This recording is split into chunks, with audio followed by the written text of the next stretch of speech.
3. Contingency approaches to leadership. Chapter objectives. By the end of this chapter, you should be able to describe how leadership is often contingent on people and situations. Apply Hershey and Blanchard's situational theory of leader style to the level of the follower readiness. Apply Fiedler's contingency model to key relationships among leadership styles, situational favorability, and group task performance. Explain the path goal theory of leadership. Use the Vroom-Jago model to identify the correct amount of follower participation in specific situations. Explain the power of situational variables to substitute for neutralize the need for leadership.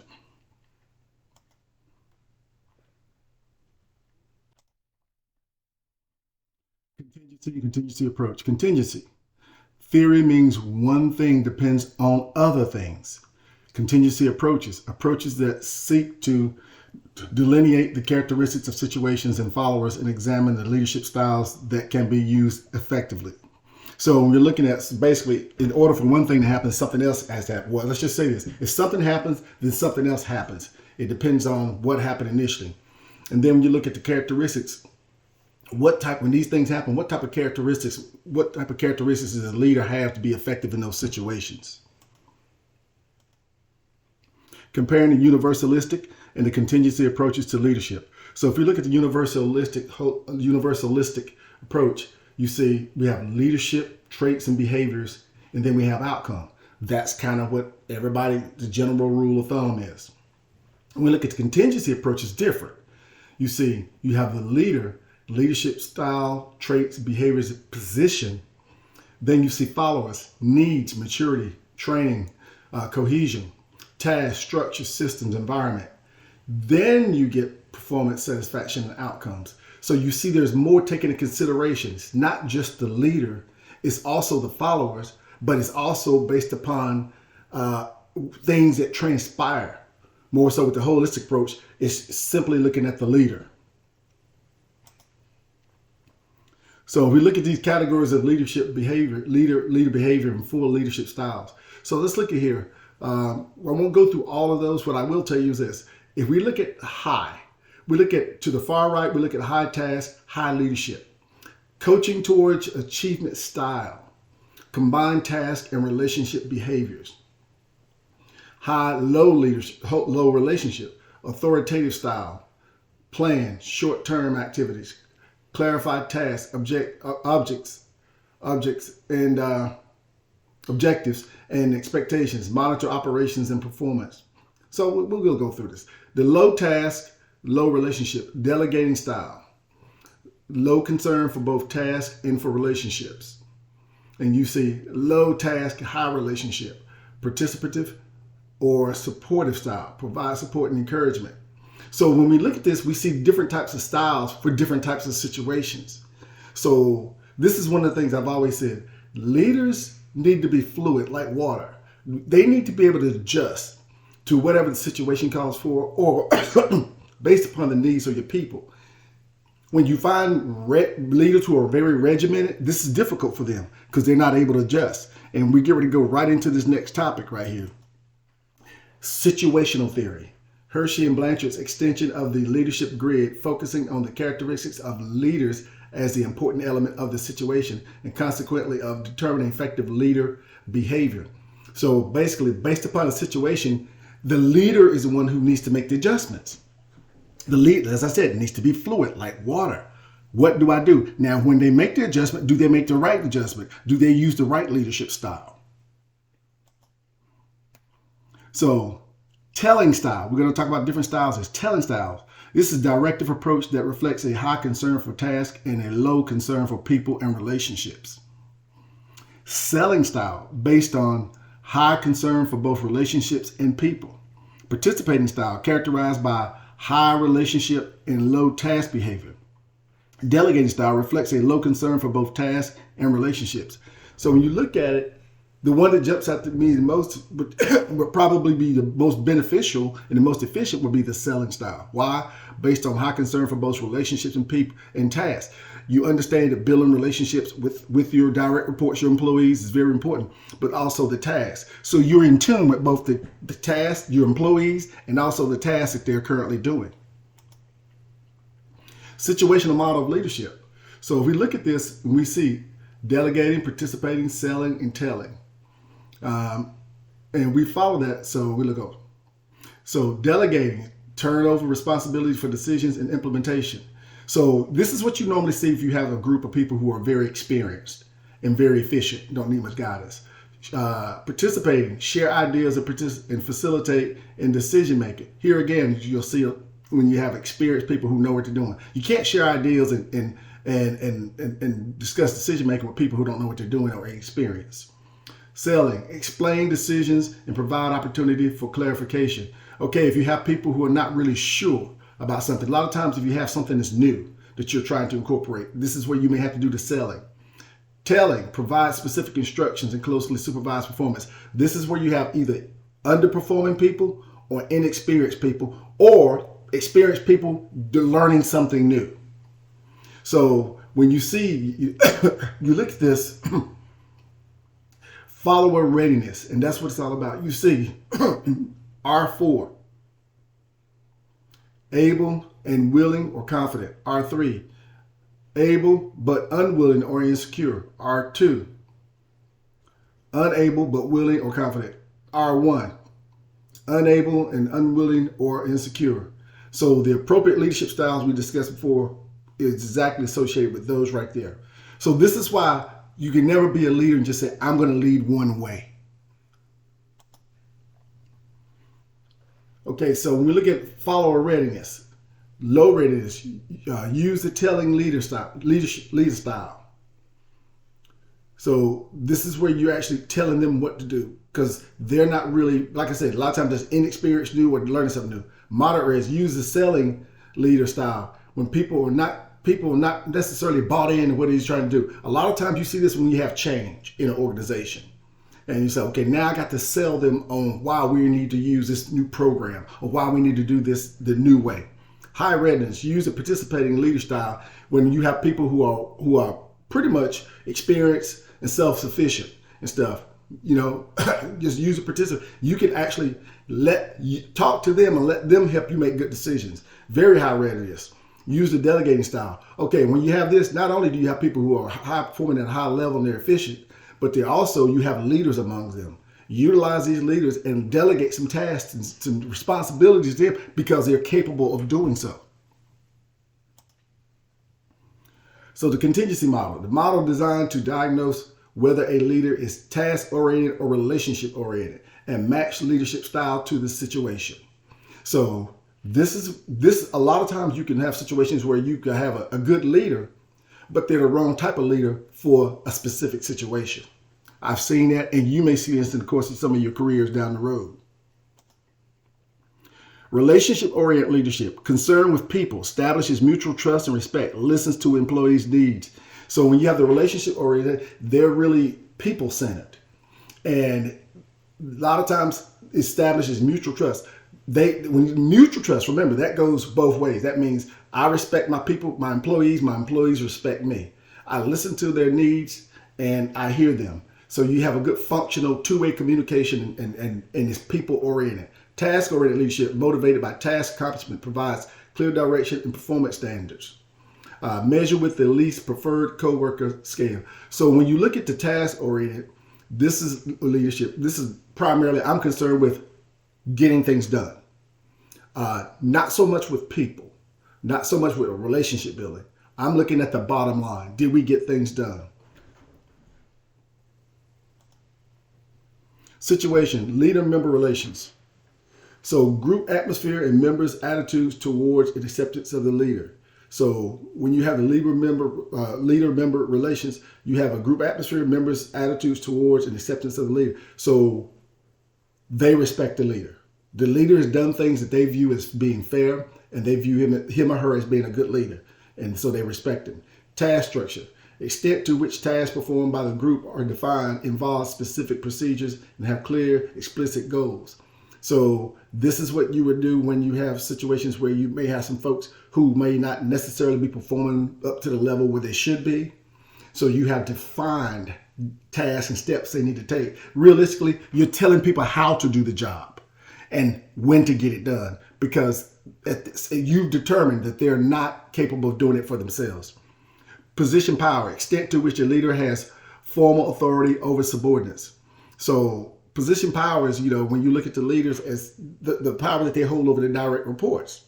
And now this is very important because sometimes you find out in the real world, people have people working with them. Super managers and leaders have people working with them that don't work for them. So the position power can be a little tricky at times. It's like, well, you're working with me, but you're on loan from another department and you really report to somebody else. So the level of position power that you have over them is not the same as you would have over your own. So when we look at the how leader style fits the situation, highly favorable situation. Task-oriented leader is more efficient. Moderately favorable situation. Relationship-oriented leader is more efficient. Highly unfavorable situation. Task-oriented. So is more favorable. So ideally where everybody would like to be is highly favorable situation. Task-oriented leader is more efficient.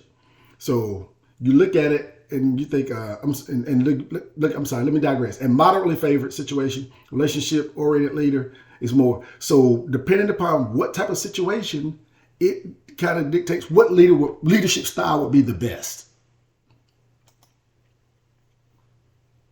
Consider Fiedler's theory as illustrated in the previous slide. How often do you think very favorable, intermediate, or very unfavorable situations occur in the leadership's life? And realistically, a lot. And trust me, as someone who's been a leader, I can tell you it occurs a lot. And here's the thing about it, you never know what type of leadership style you're going to need because you never know what type of situation is going to come up.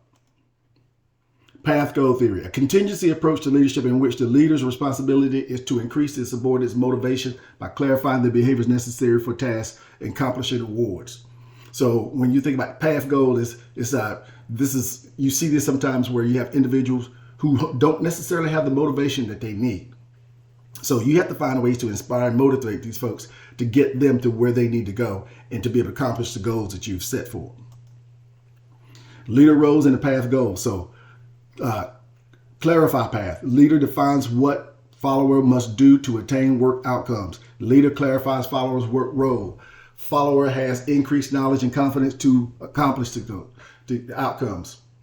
And you look at increased rewards. Leader learns followers' needs. Leader matches followers' needs to rewards if what outcomes are accomplished. Leader increases value of work outcome for the follower. So you're dealing with two different types of employees here. You're dealing with one that actually, let's say, make it easy. We got one who's new and inexperienced and one who's actually a veteran. The one is inexperienced, the clarify path would work better for. The one that's actually experienced, the increased rewards will work better for them. Supportive leadership shows concern for subordinates' well-being and personal needs. Leader's behavior is open, friendly, and approachable. And the leader creates a team climate and treats subordinates as equals. So this is more of a team concept. If you think of King Arthur, the mythical story of King Arthur and the Knights of the Round Table, that was why the table was not set up like a traditional conference table, set up like a round table, because everybody was supposed to be equal.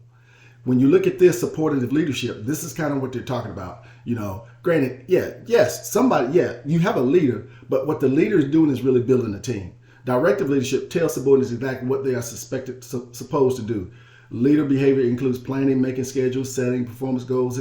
So realistically, this is when you have people who are not capable of being able to function at a high level on their own, or you have people who are hourly wage workers and you have low caliber people, low education, and realistically, this is the type of leadership style that works for them best because that's what they're used to.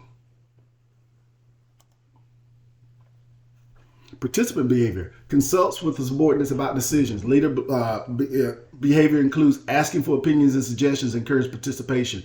So when you have participants, again, this is going to be a functional group now. This is a group that's functional and they know what they're doing. And because they have experience and they know what they're doing, they're good what they can do, they can help the leader make good decisions. If the leader talks to them and asking questions, they will tell them. And this is what I refer to as, this is the type of group, if you talk to them and get them involved in helping you make good decisions, they'll keep you out of trouble. They'll keep you from making a mistake. Achievement-oriented leadership. Set clear and challenging goals for subordinates. Leader behavior stresses high quality performance and improvement over current performance. So this is when you have a group of people who are kind of know what they're doing, they're kind of experienced, but you try to get them to step it up a notch. Let's just say that they're good at what they do, but on a scale of 1 to 10, they're probably operating at about a 6, sometimes a 7 sometimes. You really want it to be an 8, a 7, 8. So now you're thinking about, achievement-oriented stuff. How do I get them to step it up a little bit?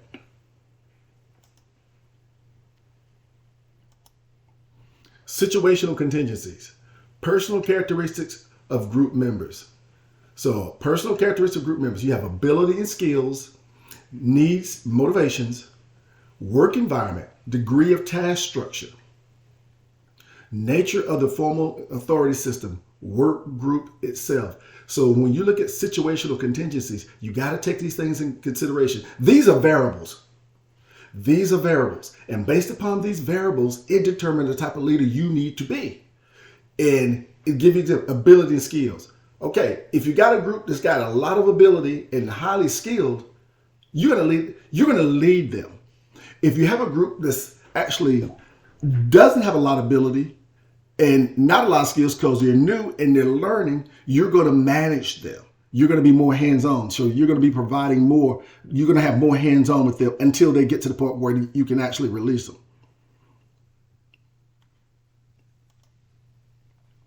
Path goals, situations, and preferred leadership behaviors. So let's look at the situation. Follow, relax. And this is a great example. I love this slide. Situation, follow, relax, confidence. Okay, leader behavior, supportive. Impact on follow, increases confidence to achieve work. When you look at ambiguous job, ambiguous means it's not defined so much. So there's a lot of different unknowns. Directive leadership clarifies to reward. Lack of job challenge.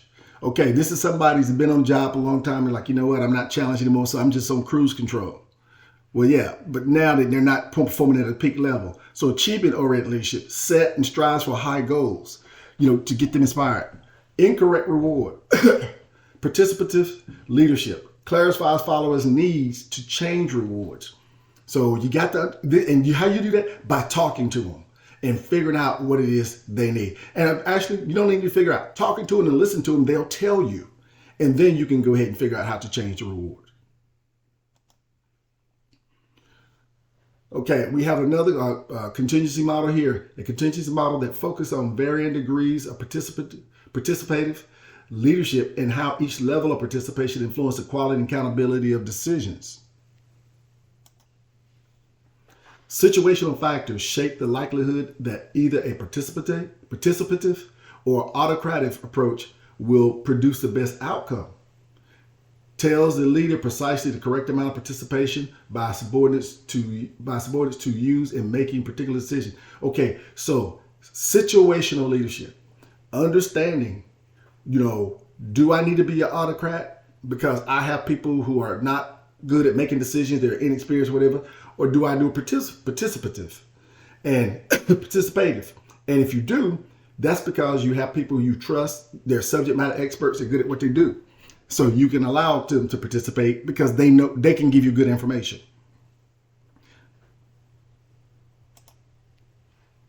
Five leadership decision styles. So area of influence by the leader, area of freedom for group. So when you look at, you have decide, consult individually, consult group, facilitate, delegate. So I won't read through all of this, but when you have look at situation the leader, they have to decide and make a decision on, what type of group they have and, what to use. Consult individually. This is when you speak with, you have a group, but you may be consulting with individuals in that group, then ultimately the group.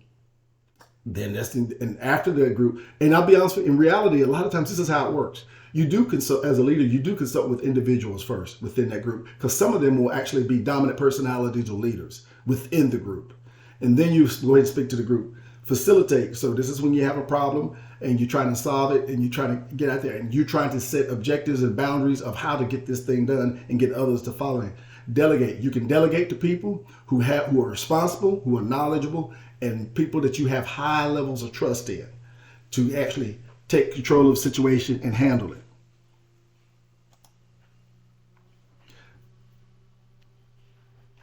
So decision significance. How significant is the decision for the project or the organization? And then these are some very good questions to ask yourself.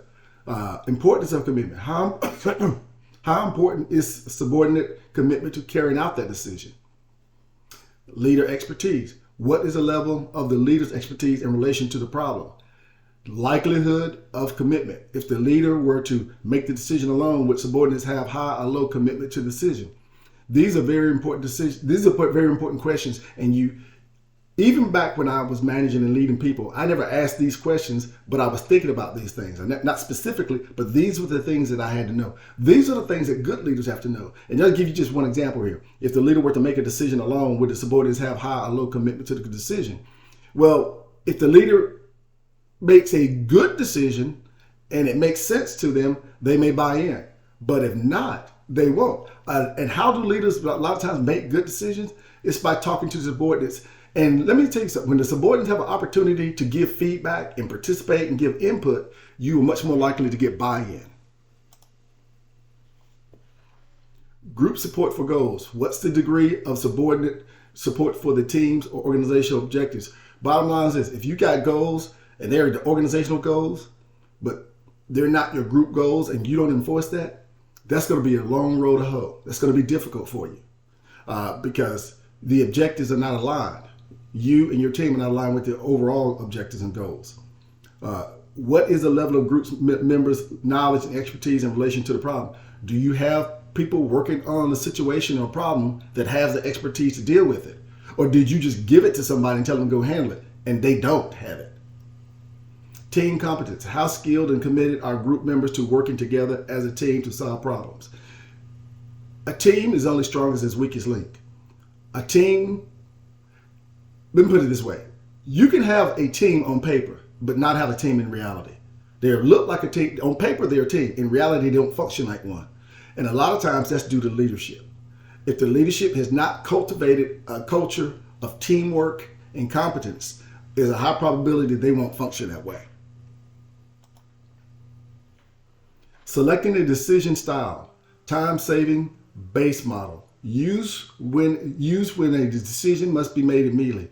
So you have some decisions that we refer to them as exigent circumstances, emergency. You don't have multiple hours or multiple days or multiple weeks to make some decisions in time. Sometimes you have to make them immediately.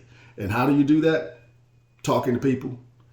Development-based style. Use when it is important to develop the thinking and decision-making skills of the followers.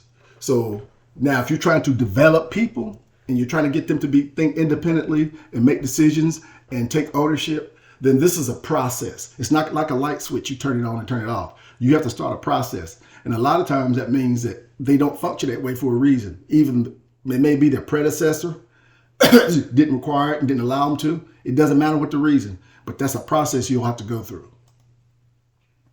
Time-saving base model. So when we look at the model right here, you see problem and statement and stuff. And over here we see, gosh, this is difficult to read. Decision significance at the top, importance of commitment, leader expertise, likelihood of commitment, group support, group expertise, team competence. So we see the difference, the highs and the lows when it comes to decision in each one of those time-saving base model.